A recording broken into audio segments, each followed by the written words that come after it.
Backlog एक ऐसी problem जो आज के टाइम पर बहुत सारे बच्चे फेस कर रहे हैं। वीडियो पर क्लिक किया है तो तुम भी उनमें से एक हो।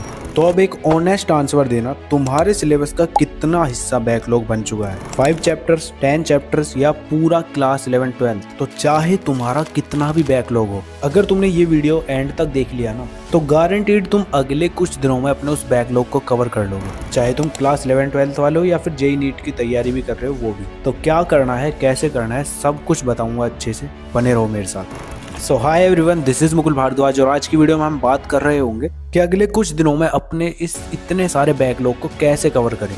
तो सबसे पहले मैं तुम्हें बताऊंगा why backlog happens and dangers, और उसके बाद 5 स्टेप्स जिनकी हेल्प से तुम अपने बैकलॉग को एकदम पूरी तरह से फिनिश कर रहे होगे। तो चलो सबसे पहले स्टार्टिंग करते हैं कि ये तुम्हारा बैकलॉग बनता कैसे है और ये तुम्हारे लिए खतरनाक क्यों है। तो इसके लिए सबसे पहले तुम्हें रीजन पता होना चाहिए। अगर तुम्हें ऑलरेडी पता है तो कमेंट में बताओ कि क्यों तुम्हारा बैकलॉग क्रिएट हुआ, क्योंकि सबसे पहले ये चीज भी तो पता होनी चाहिए जिससे कि आगे कोई प्रॉब्लम ना हो, तुम इन गलतियों को बार बार दोहराओ नहीं। ठीक है, तो अगर तुम्हें रीजन नहीं पता तो अब मैं बताता हूँ। देखो, सबसे पहले तुम्हारा ये वाला एटीट्यूड रहता होगा कि हाँ कल से कर लेंगे, अभी तो बहुत टाइम। अब कल से कर लेंगे बोलते बोलते पूरा साल निकल जाता है और फिर रिग्रेट होता है कि यार पहले कर लिया होता तो सही रहता। तो उस रिग्रेट से बचने के लिए मत करो ऐसा, ठीक है।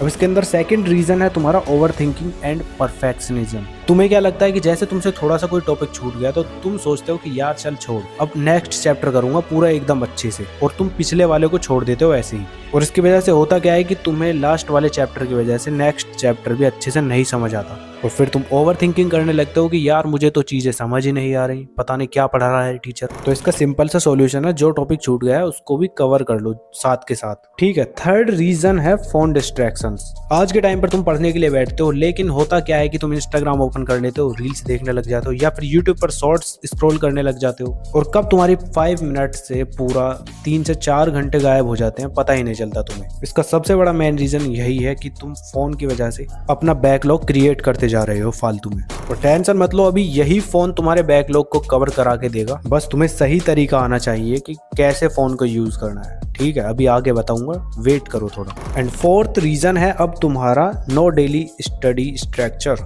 तुम्हारा डेली का कोई रूटीन ही नहीं है, कैसे पढ़ना है, क्या पढ़ना है, कब पढ़ना है, किस टाइम। तो घंटा कुछ तुम्हारी स्टडी होगी तो यार अपना टाइम टेबल वगैरह बना लो अच्छे से, जिससे कि तुम्हें कोई प्रॉब्लम ना हो। क्या बनाना है अभी आगे बता दूंगा, ठीक है। तो अब तुम्हें अकल आ गई होगी कि क्या क्या गलतियां तुम्हें नहीं करनी है, ठीक है। इन रीजंस को ध्यान में रखना। अब तुम्हारे स्टार्ट होते हैं 5 स्टेप्स जिनके हेल्प से तुम अपने बैकलॉग को फिनिश कर रहे होगे, जिसमें फर्स्ट स्टेप है सेपरेट करंट एंड बैकलॉग। अब इसके लिए तुम्हें 70-30 रूल को फॉलो करना है, जिसके अंदर तुम 70% टाइम अपने करंट सिलेबस को दोगे और 30% टाइम बैकलॉग्स को। एग्जाम्पल, तुमने कोई टाइम टेबल बनाया, उसके अंदर तुम वीक डेज पर 2 घंटे दोगे डेली अपने बैकलॉग्स को, और वीकेंड टाइम पर 4 से 5 आवर बैकलॉग को कवर करने के लिए स्टडी कर रहे होगे, ठीक है। अब ये प्रॉब्लम मेरे साथ भी हो रही थी। जब मैं अपने टाइम पर था तो मैं पहले बैकलॉग के चक्कर में करंट छोड़ देता था, जो करंट में भी स्टडी चल रही है उसको स्किप ही कर देता था, और एंड में वो डबल बैकलॉग हो जाता था। तो सिंपली अब तुम्हें एक डायरी लेकर बैठनी है, उसमें 2 सेक्शन बनाने हैं, एक तो तुम्हारा करंट होगा और एक होगा साइड में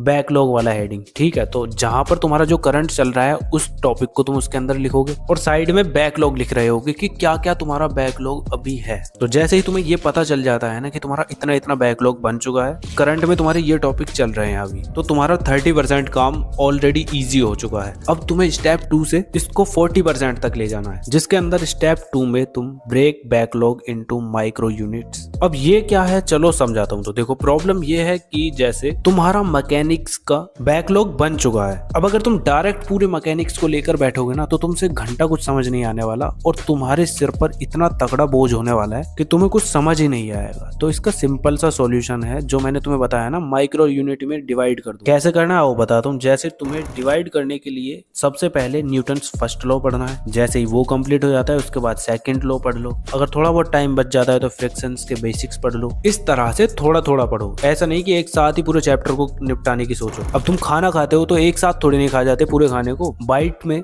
ब्रेक कर करके ही तो खाते हो। तो ऐसा ही तुम्हारा बैकलॉग है, उसको इसी तरह से माइक्रो यूनिट में डिवाइड करते रहो बस। तो अब जो वो तुमने डायरी बनाई है ना, अब उसमें तुम्हें आज के कौन कौन से माइक्रो यूनिट पढ़ने हैं वो उसके अंदर लिख डालो, और फिर बैठ जाना करने के लिए, सिंपल बस। अब इतना कुछ मैंने बता तो दिया है किस तरह से तुम्हें क्या क्या करना है। अब ये चैप्टर तुम्हें माइक्रो यूनिट में डिवाइड करने के बाद भी कैसे पढ़ने हैं, कहाँ से पढ़ने हैं, ये भी तो पता होना चाहिए, क्योंकि तुम्हारा टीचर तो दोबारा पढ़ाने वाला है नहीं उन टॉपिक्स को। और अगर तुम्हें लगता है पढ़ा देगा तो उससे एक बार जाके पूछ लेना, उसका रिएक्शन कुछ ये वाला होगा। हो अंडरवर्ल्ड में जिक्र आया राह के नाम का। तो अगर इससे बचना है तो सिंपली तुम्हें थर्ड स्टेप को फॉलो करना है, जिसके अंदर तुम्हारा लर्न, रिकॉल एंड प्रैक्टिस, ये 3 चीजें फॉलो करनी है बस। लर्न करने के लिए तुम्हें क्या करना है, सबसे पहले YouTube पर जाना है, जो भी तुम्हें माइक्रो यूनिट पढ़नी है जिस भी चैप्टर की, उस टॉपिक को सर्च कर लो और सीधा पढ़ने लग जाओ बस। कम से कम 1 घंटे तुम लेक्चर अटेंड करो, कहीं से भी करो, कैसे भी करो, ठीक है। उसके बाद तुम रिकॉल में 30 मिनट के लिए बैठोगे, ना तो तुम्हें अपने नोट्स देखने हैं, ना तुम्हें कुछ लिखना है, बस क्या करना है, आंखें बंद करो और सोचो जो तुमने उस चैप्टर में पढ़ा था ना, क्या क्या चीजें पढ़ी थी उस चैप्टर के अंदर, मतलब जो अभी तुमने लेक्चर अटेंड किया है उसमें क्या क्या पढ़ाया गया था, ठीक है। बस सिंपली इतना करना है। ये तुम 15 मिनट के अंदर भी कर सकते हो, बस सिंपली तुम्हें यही करना है। अब आता है तुम्हारा प्रैक्टिस। तो प्रैक्टिस के लिए भी सेम टॉपिक या फिर जो भी तुमने माइक्रो यूनिट पढ़ी है उसके तुम्हें 30 से 60 मिनट के अंदर क्वेश्चन सॉल्व करने हैं, जिसके अंदर तुम एनसीईआरटी और पीवाईक्यूज, बस ये 2 तरह के क्वेश्चन सॉल्व करोगे बस। और यही मेथड है तुम्हारा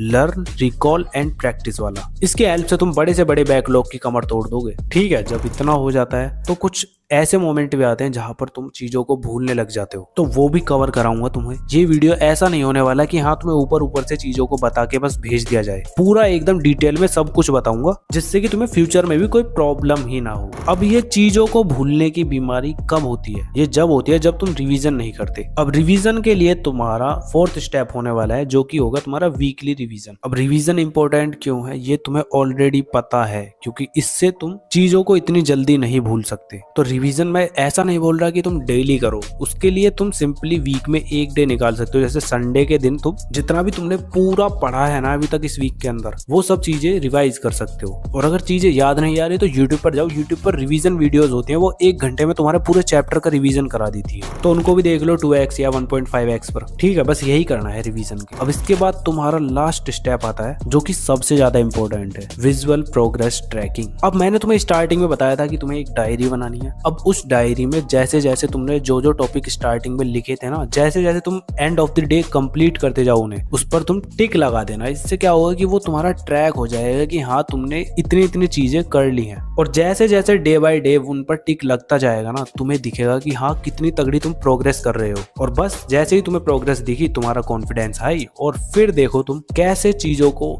एकदम अच्छे से करते हो और ज्यादा। इससे तुम्हारा डोपामाइन स्टडी के लिए स्पाइक होगा, समझे। तो बस यही करना है, ट्रैक करते रहो जो जो चीजें तुमने कर ली हैं बस। अब ये तुम्हारे 5 स्टेप्स भी कंप्लीट हो चुके हैं। वीडियो पर अभी तक बने हो तो कमेंट करके बता दो, बिकॉज लग रहा है कि तुम सीरियस हो। बाकी कोई जो छोड़कर जा चुके हैं वो नॉन सीरियस थे, उनका बैकलॉग ऐसे ही पड़ा रहेगा। और अब तुम बैकलॉग को कंप्लीट करने के लिए रेडी हो तो RIP बैकलॉग कमेंट में लिख देना। बाकी ये कुछ वीडियोस तुम्हें अपनी स्क्रीन पर शो हो रही होंगी, अगर टाइम है तो देख लेना, वरना जाओ जाके स्टडी करो। बाकी चलो मिलते हैं नेक्स्ट वीडियो में, तब तक के लिए keep learning, keep studying and keep smiling.